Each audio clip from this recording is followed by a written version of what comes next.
Hello and good morning. Welcome to Laurel Park, everyone. Naomi Tucker, joined by Keith Fusel. Keith, how are we feeling? This is the kind of in-between time, right? Between Christmas and then the New Year coming up pretty shortly. Do we still remember what day it is? We don't. I was walking in the office here today, and I was like, can you tell me what day it is? It is Thursday. So it is Thursday. Yeah, a couple days off after all of our weekend, our Monday racing and getting back to it. We've got some rain in the area. It's kind of a dreary day here in the Baltimore, Washington area, but we're going to get through it.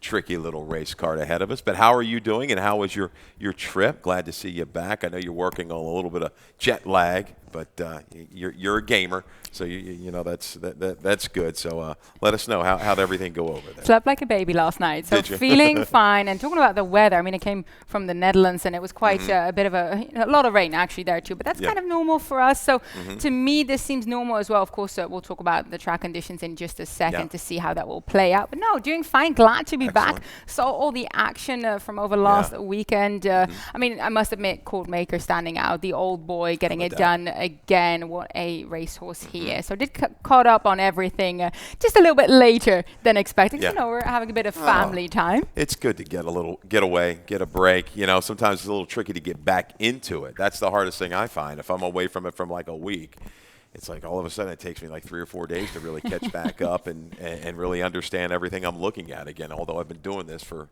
I don't know, 40 years maybe. Yeah. So well, sometimes, fresh off the bench can kind of give you a different perspective on things as well, right? I'm hoping that's going to be the case with me here. So let's talk about the holiday racing schedule that we have for you. We've been talking about it a fair bit, but of course, wanting to let you know what the times and dates are for this week. And I do believe we have a board for that as well. There it is. Wednesday, December 21st to December 24th. It's already been, so that doesn't matter anymore. But if you're looking at what we are currently doing Thursday, December 30th and December 31st, we are racing 12:25 p.m. post. So that's today and tomorrow. Before we jump into the New Year's racing schedule, because on this January the 1st and January the 2nd, we are racing as well. So really entering the new year with a bang, right? Absolutely, yeah, with a bang, no doubt. The cards keep rolling along, competitive fields. A little twist here, the 2-year-olds then turning 3. We're going to be dealing with a lot of first-time Lasix angles and things of that nature from a handicapping standpoint. I think that's going to be really tricky for the first couple months to see how things really adjust. So, yeah, looking forward to it. Looking forward to the new year, New Year's Eve. Any big plans? Going to sleep at 12:05. There you go. We're racing the next day. All but right. I have to see, you have to see that clock strike 12. Yeah. You have to ring in the new year with perhaps some bubbles and then straight to bed because we have another big day again the next day, right? Fresh and ready. I'll be dragging in here on Saturday, I guess. So You have big plans? Nothing terrible. We'll be at Farmer Tom's up in Reisterstown. We'll have a few people outside, maybe a little bonfire, something like that. Maybe a little beer truck might stop by and set up shop. So we'll see. Yeah, stop on by. I have to ask you about this after the show. I They'll want be to rolling me in on Saturday. Yeah, we'll see. something like that. Of course, tomorrow being Friday, we do have the Stronach 5 again, and we have all our Stronach tracks now back into the mix again with Santa Anita Park, the big opening day, of course, on the day after Christmas. We kick things off here with race 8, back to Gulfstream Park for race number 8 for leg B. Leg C with us again, race number 9, our nightcap. And then we do go to the West Coast with Santa Anita Park, race 3, and then Golden Gate Fields, race 3 as well. So fun when all of the tracks are involved, right? Absolutely. I get a little taste of everything and different surfaces. It makes that gives you that challenge also as well, and that's why we get these big payouts. What'd you think, real quick? Because we got to hustle. I know. Flightline. The race. Oh, very, what'd you very think good. of that? I mean, obviously, I watched it back a day later. Didn't see Twitter blow up. I think he's got the highest buyer of the entire year. Right? Was it 118 that he got? I do believe it was 118. Incredible. I mean, is he the real deal? Clearly, he's very, very talented. Will he become legendary? I'm not on board yet. Some people have started to draw comparisons to some of these, Hall of Famer horses. I'm still kind of like, he's clearly very talented, but I'd like to see a little bit more, and I think we will. Yeah, he was dominant and absolutely a ton of talent there. Reminded me, I was at Monmouth for Formal Gold's debut. I was up there with my now wife, Gina, back in '96. I had to go back and look. I was like, honey, you remember this race and this horse? I'll name it. She doesn't follow the racing. But I said, yeah, I remember turning her to that day. I was out on a little outside and watching the race. They came down the stretch and said, you're witnessing a freak. And that Formal Goal was a really, really good racehorse and brought back a lot of memories there. So you're thinking Flightline might be going towards that kind of level? Well, that was level? like that, yeah. Well, yeah. He looks like he's got that kind of talent. Right. So. But let's just see what. With ease, I think he was nearly a furlong ahead of the rest in that Grade 1 Malibu Stakes. So clearly very talented. Really looking forward to seeing more of him. Let's start by looking at the current track conditions. As we mentioned, it's raining a little bit, but 48 Fahrenheit, and as you can see, the track, it's sealed, it's muddy. We'll keep everyone abreast if there's any updates. But look, I saw it when coming in here. The guys were working on it. It looks in tip-top condition. It does. It does. A little bit of wide, edge slightly, the days that you were gone. So things evened out a little bit on whatever the last day we ran. Monday. Last yeah. Monday. So, there you go. We'll see how this plays on this muddy sealed surface. Let's get to the first. We've Absolutely. got a scratch of the one Amaretto Sour. Well, it was 15 to 1 shot. Yeah. So we do, I think we're all going to stick with the similar horses here here anyway. Race number 1, yes. The number 2, Home by 7. Let's look back at his last race here. Mile and 16 the distance. Now it's going to go the one turn mile here. And I do actually think that she perhaps got the better trip behind an honest pace than Icy Harbor, who's also reopposing it. Because you can see Icy Harbor is there up front. And Home by 7 basically just laid off it and then started grinding it out. But that is the kind of runner that you look for the 1 mile. I must admit, I kind of started flicking my picks around after looking at Icy Harbor, because I was more impressed with Icy Harbor, the number 3, because of that hard running, front running, does a lot of work thing that I think really put her into it. She did a lot of the dirty work, did Icy Harbor, and Home by 7's got to go by, right? She's got to win this race. Yeah. Sitting off of that duel, leaving the 5/16, just can't get there. Bobby Leaf with the win. Monster Rising got crushed down. I remember that horse was like 8 or 9 to 1 in the gate. Went down to like 2 or 5 to 2. Crazy money. Late money. Nonetheless, I thought that was a better effort than what I was expecting by Home by 7. I go with the 8. I ride the chalk. I thought it was a really good patient ride by Victor last time. Figs came back big. Interesting. The only worry about this horse to me, why didn't she race since then? She's been working. There was races for. That I don't know, but really like the way she finished up after having to wait into the far turn. Let's go to the second. Let's go to the second. Okay. You're cueing me here. Let's move along here to race number 2, claiming 16,000 to 14,000 for the fillies and mares. 6 furlongs the distance, and there you go. We got an early pick 4 to start. Yeah, I tell you, Naomi, I if I could take almost all of them in the third, I would. I don't think Divine Dancer is going to win. Here's your take. It's 7-8 to get you started. Little Miss Scarlet, Sickback Sarah. Third race, 3 deep, 169. I think the 2's interesting. Firster, Mosifus as well. Even Rudy Rod. So yeah, if you can afford to use more in the third, please do. 2-5-6. Sheriff Chip off the claim. Looks to improve definitely, I think, for Dale, and wrap it up 3 deep in the 5th with the 9, 10, and 11. $27 ticket. Again, if you can add to that third, do. Yeah. Well, let's talk about race number 2. You and I landed on the same horse, the number 8, Sick Pack Sarah. I think you and I, we actually have the same exacta, and Tim has the same exacta as well, but just flicked around. So I think we're all keying around Sick Pack Sarah and Little Miss Scarlet. But I think the little giveaway here is that Sick Pack Sarah, 1 from 1 on the off-going, can carry her speed on it. I think that's crucial here. Yeah. Salzman, their little stat here, last 3 years at Laurel, 11 for 38, 29%. 22 of 38 at ROI 355 with these dirt sprints with this kind of layoff, 31 to 60 days. She looks like the speed. If she breaks sharp, she should outrun Live 8. Live 8 might push her, but that key is that kind of little drop in class and onto the off track today. No, I think that points in her direction. Now, both use Little Miss Scarlet underneath. Her last race was against Nomina's a 3 Lifetime at Aqueduct, and she ran with them. And I think she's just the type of horse that keeps churning late and will be able to get up for a place, or perhaps even better. Yeah, and looking back at the races, you kind of want to be on the front there. Speed was pretty good at Aqueduct on the 9th, so I'll give her a little pass there. She doesn't have to really improve much. Horse tough for me is the 4, Miner's Gem. She was in that sale at Timonium, and a big jump up in class here, kind of protect move off the sale. I don't know what to do, but that was a tougher race last time, depending on what you think. It shows nickel condition. Well, there was a 10-time winner in there, and she's a chance to, and some other ones won a lot of races. So I give her a little bit more credence off of that. I use her underneath as well for the fact that she's just in very good form. I mean, looking for a 4th win in a row here. So yes, stepping it up. But hence, you have to have her in the mix if you're playing those exotic wagers. Agreed. Race number 3, Maiden Special Weight for the Juvenile. Of course, my favorite races are the 2-year-old races here. So this one, no exception to that. 6 furlongs the distance. Let's start with the number 6, Whiz With, who is my best bet of the day. We have a replay of his only race to date, and a race that I'm not going to go out on a limb here by saying I think he would have won it if not for what happened down the lane. You can see him there on the rail. He's about to get completely cut off. Yeah, and it was fighting every step of the way. You got to give credit. Was prepared, got bet down, as a lot of these Perkins horses do early in their career. Right there. Just kind of. I didn't get a chance to see the head-on. I should have. It didn't look that terrible there, but it had to steady along their altar course, but picks it back up here coming to the wire. Whiz Wit off a little bit of a break, though. Breeding suggests should be okay on the off-track. I mean, that was muddy going. Yeah, absolutely. So you know that he can kind of skip along over it. Absolutely. I'm going to throw the one as an absolute bomb. Sunday Mischief, 20-1 morning line. Real quick reasoning. Big field, took play into a big field. I like that. Breeding suggests off track. Was on the lead with a really fast horse just to its inside. And when things just got too much, it was like a little bit of a protect move. Ruiz sensed this horse wasn't going to kick on. Yeah. Today, in a race with some inexperienced horses, maybe the speed carries a little bit further. There's a little bit of a shot at a price.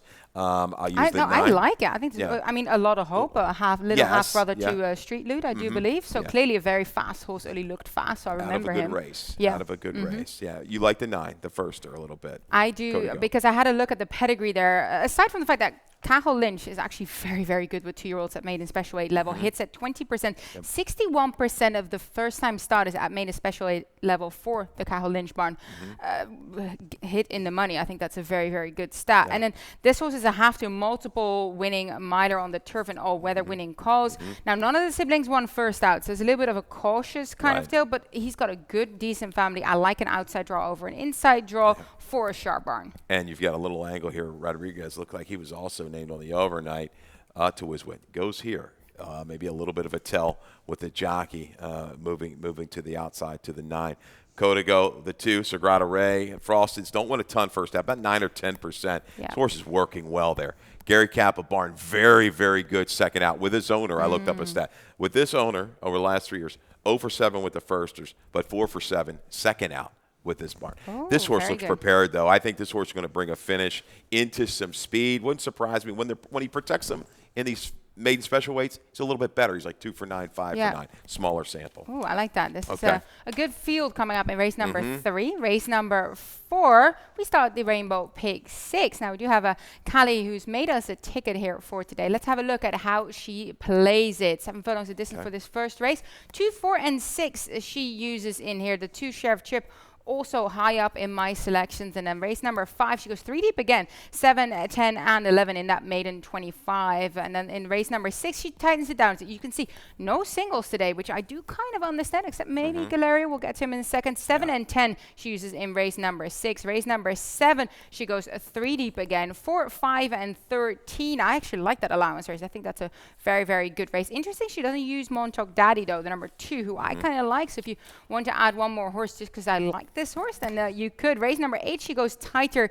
there. She uses the 7 and the 8. I was just mentioning Galerio, the number 7, but he's a shooter as well for Claudio Gonzalez there, who has a lot of early speed and comes in here on the back of a win. So I get that she uses that little saver. And then in race number 9, 3 deep, 1, 2, 7, $64.80. But Keith, it seems going to be perhaps a day that we'll see a couple of bigger prices. It feels like it, right? When you're looking at the races. It certainly feels like it. There's nothing I could really latch on to. In the 9th, just a little heads up, the 2 is scratched out of there. Flava's Dream. So throw in the 8 as a user at a price. That'll even things out at $64.80. We'll do that for her. Yes. We're going to add the 8, pass it on. So we'll get an updated ticket for her. There you go. Exactly. And of course, you'll find all our selections on laurelpump.com as well. And we tend to put them on Twitter too.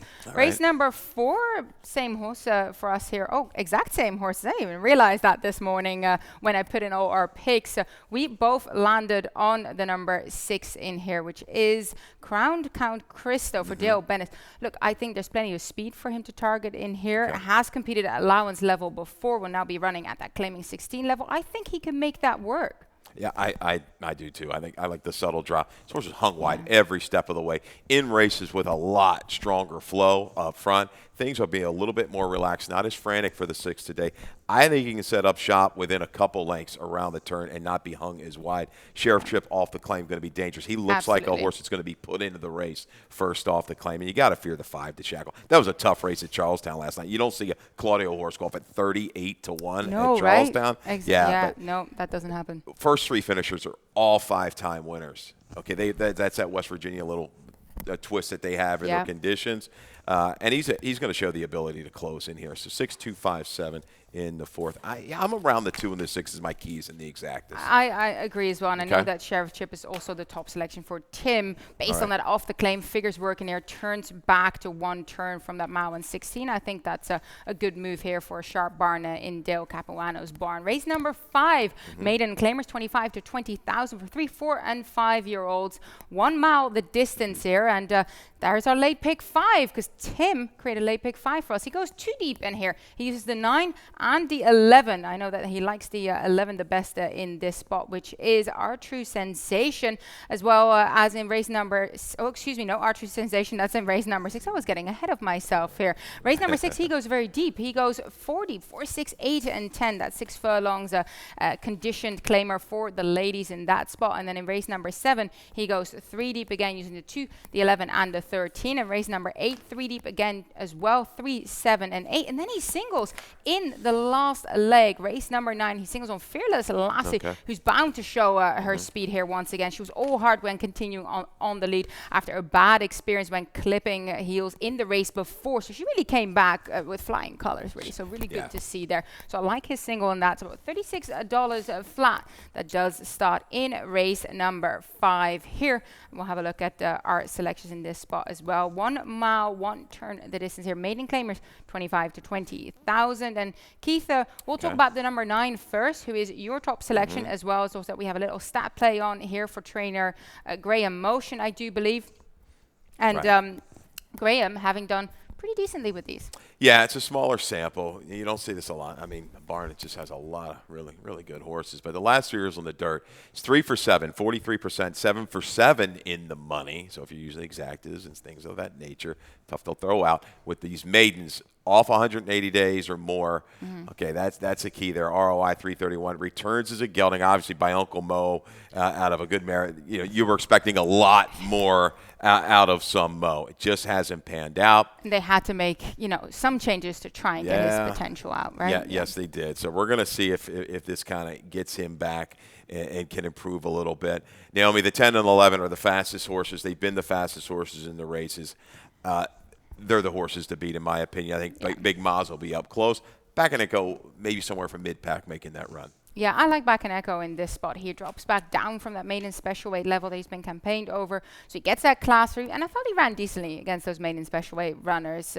But he made that kind of sharp 5-wide move down the lane in his last race. Kept on coming, moved inwards a little bit, lost a little bit of ground. I don't think he really lost out because of it. But if he runs the same kind of race, should have them all here. Like you said, we'll get that kind of stalking mid-pack trip. Has that wide gate to help him out there as well. I think this is his race to lose in. And I had some interest in the number 8 Uncommon Valor for Jose Corrales, 15 to 1 morning line. His best races have come when going further. So just keying up around those efforts here for a horse at a price to use underneath. Yeah, 3 for 5 in the money, three show spots there out of 5 tries. Certainly still a little bit of a protect on this horse that they claim for 10. Yeah, it brings a finish in here. A little question mark. You've got the 5 in there as well. Interesting to see what this horse will do. Animal Kingdoms are 12% on the dirt.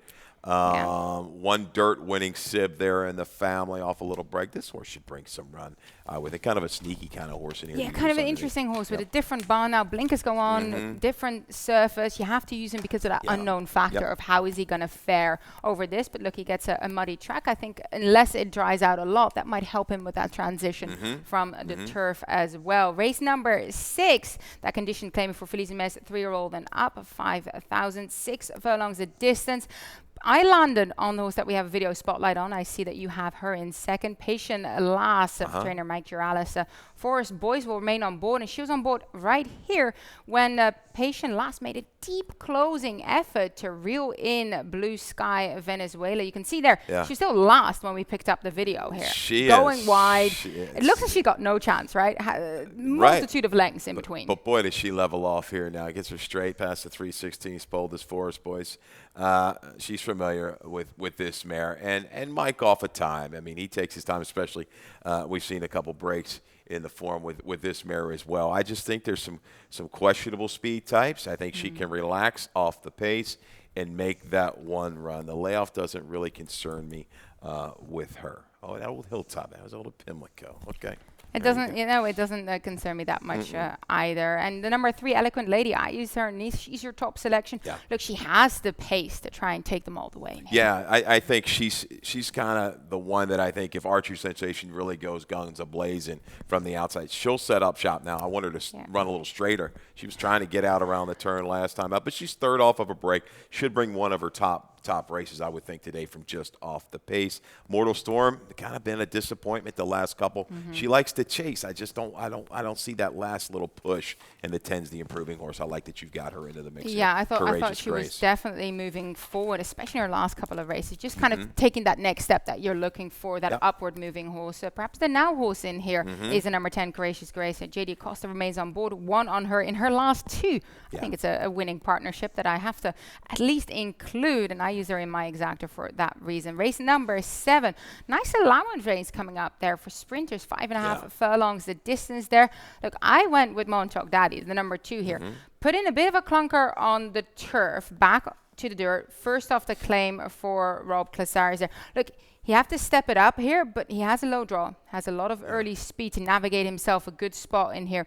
I think if he can separate himself, put some distance between him and the field, he might just be able to slip away. Yeah, he's quick. He better hadn't miss a beat from the inside. There's a couple of horses that I think can force the issue, but if he wants to be the speed of the speed, looks like he can. My knock on him was the 2-back try.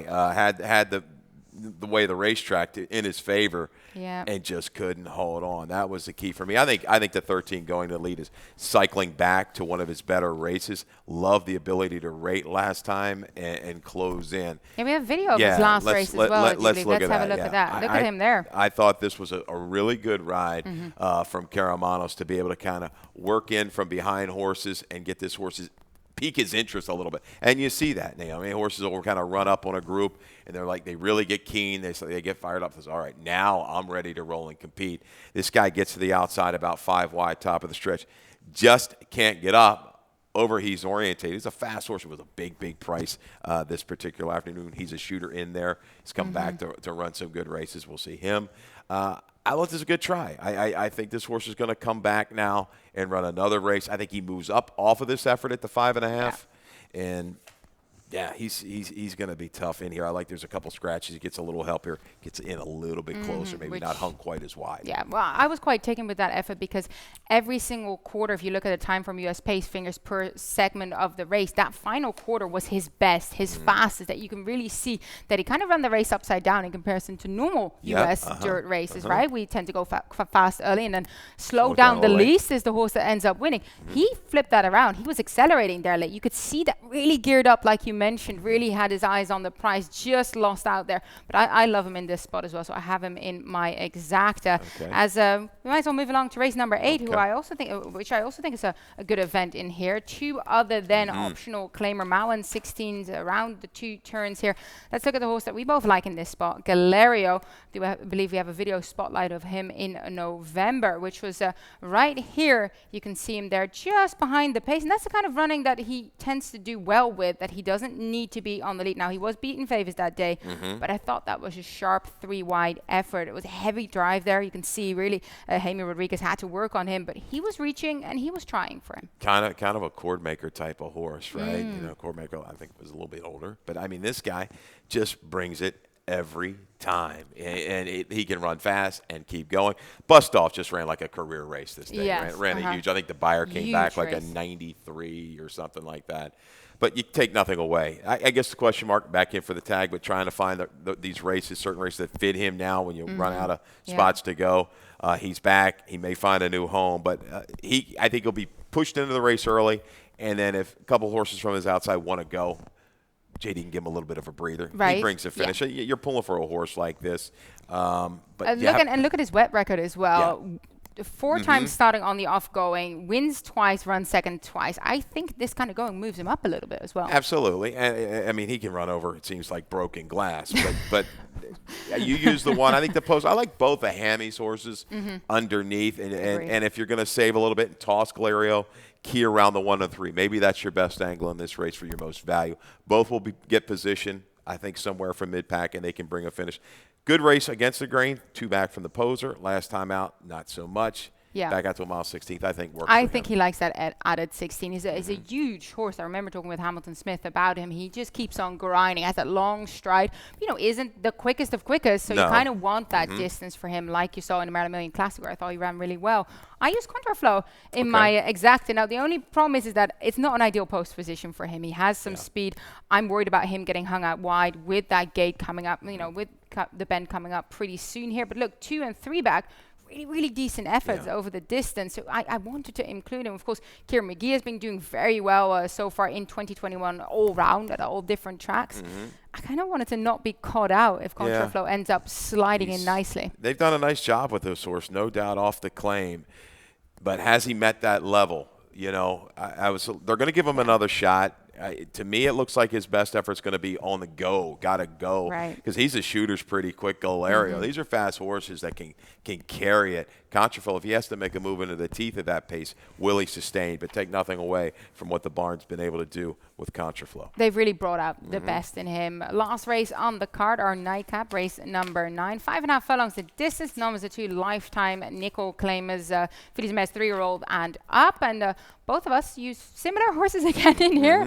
Fearless Lassie. Look, we have a couple of races that were separating a touch, but some of these you kind of use the same horse that you think the conditions and their running style is going to work. I think Fearless Lassie, she was all hard when continuing on the lead, and then I already mentioned it when we were talking about some of the tickets that we had. She had a bad experience 2 starts ago, went clipping heels, and then came back with flying colors to really show that she's still in the thick of things, and I think that's really credible for her, and I like that. She should sit a perfect trip in here. I like Flava's Dreams, get scratched at 2, but Written by the Stars will go again. Another one on the 17th was down towards the inside where you didn't want to be. I think the 6 carries the speed a little bit further, but those 2 kind of line up, it looks to me, around the turn. If I fear anybody, it's who you've got, 7, 6, 8, 5. Pass it on. Had a hard trip. Talked to Vinnie Perone a little bit this morning. He said, did you see that race at Charleston? I said, no, I didn't. He says, well, I'm going to tell you what the chart caller had. Mike Sass does a good job up there. So it was taken to the outside fence and then had to deal with some other adversity. Still tried. The fact that Crew stays, I'll give a little extra to that. This is the horse that could come over the top from the back of the pack. I'm not going to leave that horse out of my exacta boxes. No, I was looking at Pass It On, like you mentioned. Some of her earlier races were plenty good enough to get up in here, and I thought trust Carlos Mancilla to kind of have it turned around again and come up with a price in this spot. So I wanted to use her underneath, and I guess that's going to do it for us this morning, Keith. I'm glad to have been back with you again. I know Tim will join me this afternoon, and then we'll be back on Saturday again in the morning together, right? Yes, we'll be back. Yeah, Saturday. After that, it's New Year's Day, right? I know. Got a lot. Got to recover and then move on. So. Well, yeah, we'll be wishing everyone a happy New Year for tomorrow anyway from your end. And, of course, Dave Rotman will be up next with scratches and change. And, of course, best of luck throughout the day. You got it. Good luck.